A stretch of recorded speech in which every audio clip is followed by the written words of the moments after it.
Bonjour Jairi, alors tu es colombienne, tu as été patineuse, tu as suivi une formation universitaire en STAPS, tu as également une formation au conservatoire en danse moderne jazz. La direction technique nationale t'a demandé de créer des chorégraphies pour l'école française de patinage artistique. Notre volonté était de montrer aux entraîneurs de club comment travailler avec la musique pour des patineurs débutants. Est-ce que tu peux nous expliquer un petit peu comment tu t'y es pris pour répondre à cette commande? Bonjour tout le monde. Avant tout, je veux remercier la DTN pour m'avoir fait confiance et puis pour avoir donné cette opportunité de montrer mon travail. La première partie, quand je me suis dit de créer des chorégraphies pour l'EFPA, comme son nom l'a dit, je me suis mis dans l'EFPA encore. J'ai le BF1 et le BF2. Je pris l'EFPA, je regardais et j'ai transpassé chaque élément dans chaque chorégraphie, que ce soit avec le patin ou sans les patins. Voilà. Et après, j'ai commencé à me dire de quelle façon je pourrais déplacer les éléments, comment les faire pour que les patineurs puissent après le répéter avec l'entraîneur et sans l'entraîneur. Le but, c'est que la mémoire motrice du patineur travaille petit à petit et qu'il puisse aussi allonger cette capacité d'apprentissage et de mémorisation corporelle et physique. Ok. Quel est l'intérêt de faire une chorégraphie sans patin? Alors, la première partie, déjà, c'est travailler les éléments techniques sans les patins, c'est important. Voilà. Et après, les enchaîner avec des travaux physiques comme courir, sauter, grimper, toutes les qualités des bases physiques d'un patineur et d'un sportif. Voilà. C'est important la préparation physique de façon ludique. Ça doit être ludique pour que le patineur puisse dire oh, je me prépare, je m'échauffe. L'échauffement est important. Donc là, dans les chorégraphies sans patin, on commence à s'échauffer mouvement articulaire, souplesse, le travail technique des bases et le travail technique spécifique. Et puis avec les musiques, ça fait plus ludique. Il y a donc deux chorégraphies qui sont proposées donc, pour chaque niveau, une sans patin et une en patin. Comment tu as choisi les musiques? Alors, les choix des musiques, déjà, je me suis dit quel âge sont les patineurs. Donc, moi, je me mis à l'âge de 5 ans. Moi, j'aimais bien les dessins animés. Donc, j'ai commencé à chercher un petit peu sur les dessins animés, un peu l'histoire aussi.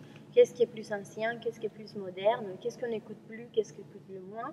Et après, je fais petit à petit une recherche en me disant, Moulin, en plus, c'est un compositeur qui est très connu. Voilà.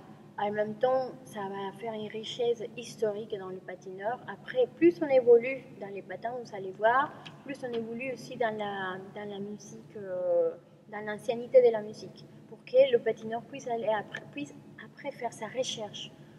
Ça vient d'où? C'est qui joue la musique? Pourquoi elle est faite? Qui l'a patiné déjà?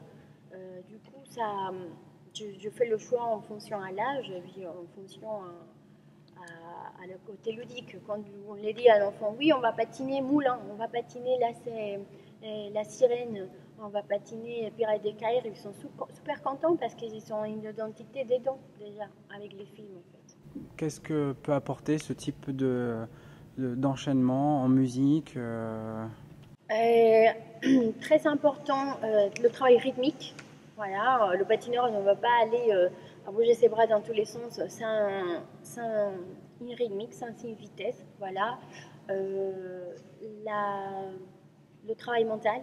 Voilà. C'est-à-dire que le patineur, des fois, il peut être évalué toute seule dans la piste avec cette chorégraphie. Sans nous mettre nous-mêmes la pression de dire on va faire avec le matériel, on n'utilise plus de matériel. Le matériel, c'est le patineur et la musique. On va le confronter à la réalité plus tard des programmes artistiques et le confronter à l'évaluation plus tard. Donc, ça les fait une petite pression, simplement que ce soit une pression réelle. Du coup, petit à petit, il va évoluer mentalement. C'est important de les mettre dans toutes les situations réelles du patinage artistique. On est tout seul, il se présente tout seul, devant des juges, devant des professeurs, devant des collègues, devant la famille. Donc, il faut qu'il commence à se confronter à ces réalités depuis petit pour pouvoir s'entraîner. Tout, c'est l'entraînement en fait, la répétition. D'accord, donc on revient à quelque chose d'essentiel dans notre sport qui est de savoir enchaîner des figures en musique, tout seul sur la piste, devant des juges, un public. Ouais. Mais là, par contre, dans les vidéos qu'on va voir, on les a fait en groupe de patineurs. Donc, comment tu verrais un petit peu une évolution pour arriver à faire la chorégraphie tout seul? C'est vrai que dans la première partie, là, dans le DVD, vous allez voir que je suis tout le temps avec les patineurs. Mais en fur et à mesure, le patineur, comme j'ai dit tout à l'heure, la mémoire motrice commence à enregistrer. Donc, de plus en plus, ils vont être autonomes, ils vont être indépendants. Bon, nous, comme entraîneurs, on va dire, bon, on va commencer à faire les éléments des patins d'heure. Ils vont le faire et après, on va les faire en musique, mais tout seul. Après, je pense que chaque chorégraphie devrait être changée tous les 3 mois en musique et en position des éléments. La créativité de chaque entraîneur va se mettre en jeu, même aussi des patineurs. Donc le choix de musique et tout ça, ça va être libre après. Mais tous les 3 mois, comme en cycle, une préparation comme un sportif de niveau, en microcycle, mésocycle, macrocycle. Donc tous les 3 mois, on peut changer la musique pour après avoir un résultat global et arriver plus vite au but réel d'expression d'une belle chorégraphie, un bel patinage et des éléments très bien exécutés. D'accord. Donc, on rappelle que ces chorégraphies sont des exemples que tu nous proposes, des exemples qui doivent permettre aux entraîneurs de reproduire ces chorégraphies avec leurs patineurs sur ces musiques, mais aussi en créer de nouvelles chorégraphies, de nouveaux mouvements ou modifier en tout cas cette base que tu proposes sur ces mêmes musiques ou voire créer d'autres chorégraphies sur d'autres musiques. C'est tout l'intérêt de cette initiative que nous avons eue là.